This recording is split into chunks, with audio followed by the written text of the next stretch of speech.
آج ہم آپ کو ایک ایسے گاؤں کی کہانی سناتے ہیں جہاں ایک پیڑ کے نیچے ٹنی اور دوسرے پیڑ کے نیچے دشت کوا بیٹھا کرتے تھے۔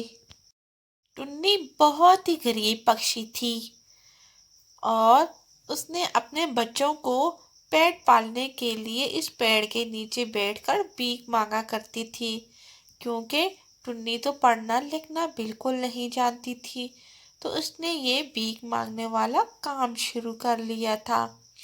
دوسری طرف دشت کوا وہاں اس پیڑ کے نیچے چپل اور جوتی پکشیوں کی سلائی کرتا تھا، بلکہ موچی کا کام کیا کرتا تھا۔ دشت کوا ہمیشہ ٹنی کا مذاق اڑاتا، ارے ٹنی ہر وقت بھیک مانگنے کے لیے بیٹھی رہتی ہے، ارے بھیک مانگنے سے تمہارا کتنا گزارا ہو جائے گا، ارے تم اس بھیک مانگنے سے کبھی امیر نہیں ہوگی، بزنس کرو بزنس میری طرح، میرا کاروبار دیکھو کیسا چل رہا ہے۔ ٹنی اس دشت کوے کی روز جلی کٹی باتیں سنا کرتی تھی، لیکن ٹنی بہت مجبور تھی۔ اس نے پہلے گاؤں میں ہر طرف کام تلاش کرنے کی پوری کوشش کی تھی، لیکن اسے کہیں بھی کام نہیں ملتا، اس کے بچے بھوک سے مر رہے تھے، تبھی اس نے یہ کام کیا۔ ٹنی روز دشت کوے سے یہ بات کہتی کہ اوپر والا میرے ساتھ ہے، وہ میرے ایک دن ضرور مدد کرے گا، تم میری وجہ سے پریشان نہ ہو بلکہ اپنے کام پر توجہ دو۔ ارے ٹنی، اوپر والے نے تمہیں تو بھیک مانگنے کے لیے ہی بنایا ہے۔ ارے دشت کوے، آپ ایسی باتیں کیوں کر رہے ہیں؟ اللہ نے چاہا تو میں ایک دن امیر پکشی بنوں گی۔ ارے تم امیر؟ ارے بھیک مانگنے والے بھی کبھی امیر ہوا کرتے ہیں۔ دشت کوا ٹنی کا بہت مذاق اڑاتا ہے اور اس پہ بہت ہنستا ہے۔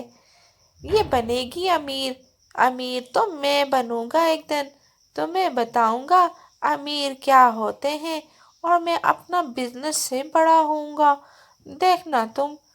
ٹنی اس کی گلی چٹی باتیں سن کر بہت پریشان ہوتی ہے، کیونکہ اسے پتا تھا میرے گھر کے حالات ایسے کیوں ہیں، اور وہ بھی نہیں چاہتی تھی کہ میں روڈ پر بیٹھ کر بھیک مانگوں۔ ایک شام بہت تیز بارش ہو رہی تھی۔ ٹنی اور اس کی بیٹی جنگل میں ایک پیڑ کے نیچے بیٹھ جاتی ہیں۔ ارے میری بیٹی، ہم اس پیڑ کے نیچے بیٹھ جاتے ہیں، ہمارے پاس گھر تو ہے نہیں جس چھت کے نیچے ہم خشک میں جگہ رہتے، ابھی ہمیں اس پیڑ کے نیچے ہی بیٹھنا پڑے گا، لیکن مجھے امید ہے ہم جلد ہی اپنا ایک چھوٹا سا گھر بنا لیں گے۔ ٹنی اپنی بیٹی کو ایسے تسلی دیتی ہے۔ ایک دن ٹنی اپنے پیڑ کے نیچے بھیک مانگنے کے لیے بیٹھی تھی، وہاں ایک بڑا سیٹھ آ جاتا ہے۔